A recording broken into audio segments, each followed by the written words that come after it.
Faults and the San Andreas Fault by Nolan D'Abruzzi. Throughout the duration of this presentation, you will learn what a fault is and the most common types of faults, the fault type and characteristics of the San Andreas Fault, history of the San Andreas Fault, and the dangers of the San Andreas Fault.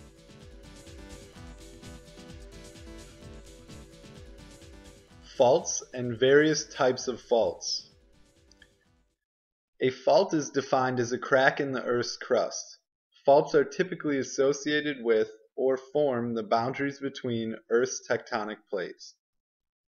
Faults can vary in length, some with lengths totaling just a few millimeters, and others with lengths totaling thousands of kilometers. There are both active faults and inactive faults.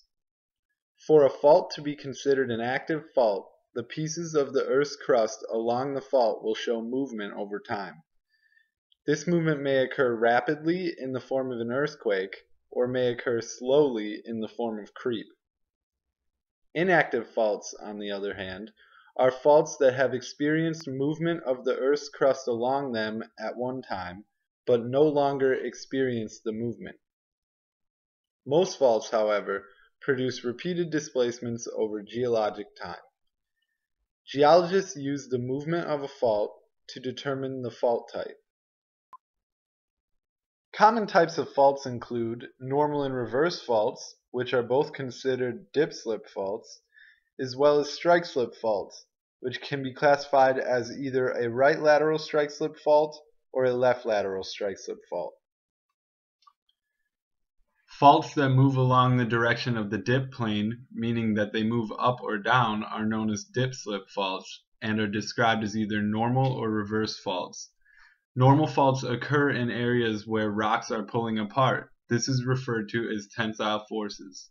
This allows rocky crust of an area to take up more space. In a normal fault, the rock on one side of the fault moves down relative to the rock on the other side of the fault. Normal faults will not produce an overhanging rock ledge. In fact, in most normal faults, you could walk on an exposed area of the fault. Normal faulting is often observed in the western United States Basin and Range Province, as well as along oceanic ridge systems. Reverse faults, the opposite of normal faults, occur in areas where rocks are pushed together. This is referred to as compression forces. Reverse faults allow for the rocky crust of an area to take up less space. In a reverse fault, the rock on one side of the fault is pushed up relative to the rock on the other side of the fault. The exposed area of a reverse fault is often an overhang, and unlike normal faults, you cannot walk on it. This type of faulting often occurs in areas where one plate is being subducted under another, as in Japan.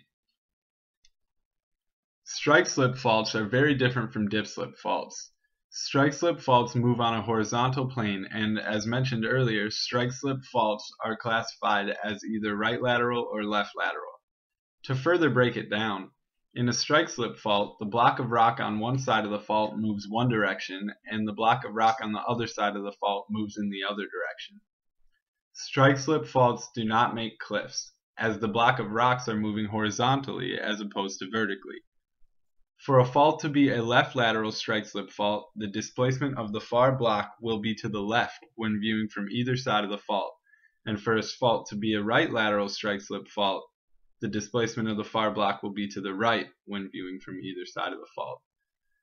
The most common example of a strike-slip fault, as well as the focus of the remainder of this video, is the San Andreas Fault. About the San Andreas Fault. Characteristics of the San Andreas. The San Andreas Fault is one of the longest faults in North America, with a length of over 800 miles and a maximum depth of at least 10 miles within the Earth. As mentioned earlier, the San Andreas is a strike-slip fault and is located in western California, forming the boundary between the North American plate and the Pacific plate. Specifically, it is classified as a right lateral strike-slip fault, meaning that the Pacific Plate actually moves northwestward relative to the North American Plate, and the North American Plate moves southeastward relative to the Pacific Plate. According to the U.S. Geological Survey, surveying shows a drift at the rate of as much as 2 inches per year.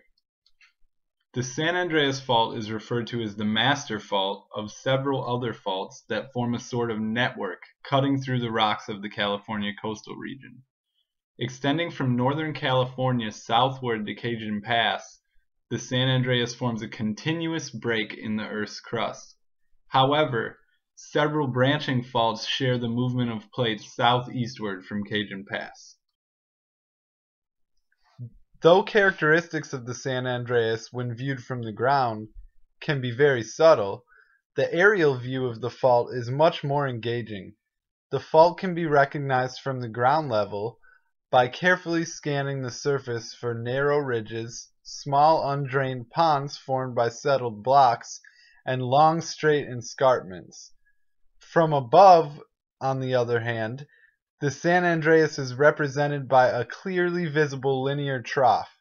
Contained within this trough are linear arrangements of bays, valleys, and lakes, beautifully etched into California's landscape, providing spectacular views and endless opportunities for research. History of the San Andreas Fault.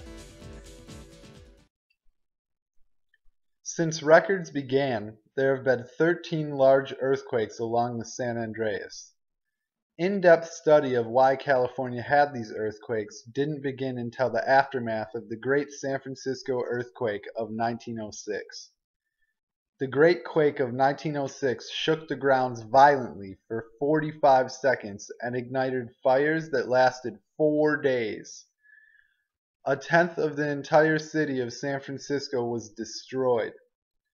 With a magnitude of 7.8 and a death toll of more than 3,000 people, the 1906 San Francisco earthquake is in the top 20 of North America's strongest ever earthquakes.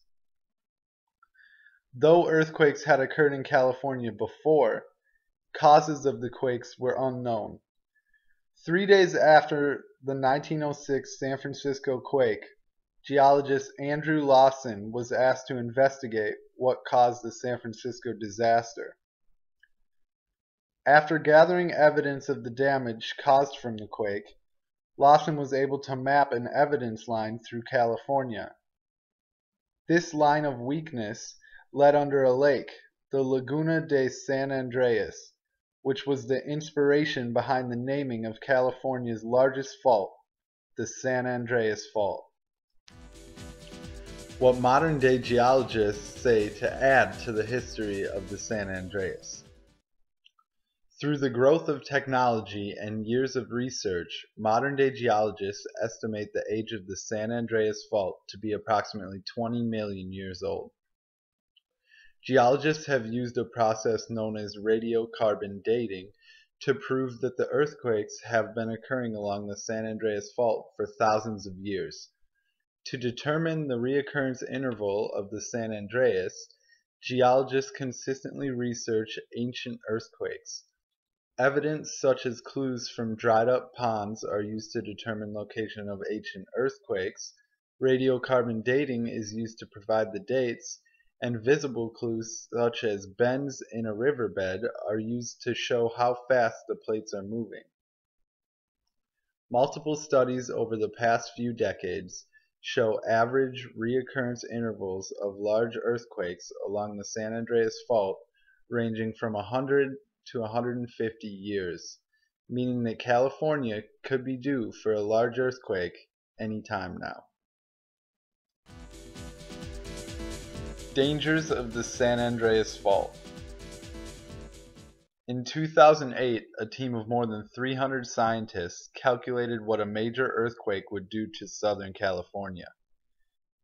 The study determined that the severity of the 1906 San Francisco earthquake was due to a straight section of the San Andreas leading to San Francisco, and the quake traveled to San Francisco at super speed.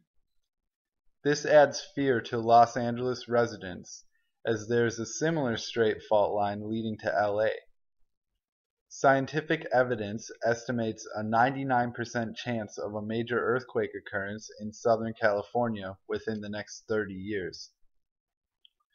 Studies estimate that a major earthquake in the Los Angeles metro area would cause approximately 2,000 deaths, 50,000 injuries, and over $2 billion in damage.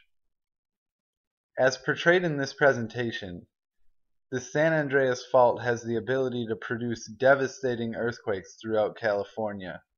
Going by the 100 to 150 year average reoccurrence interval of a large earthquake along the San Andreas Fault, any day now, California residents could experience the feared next big earthquake.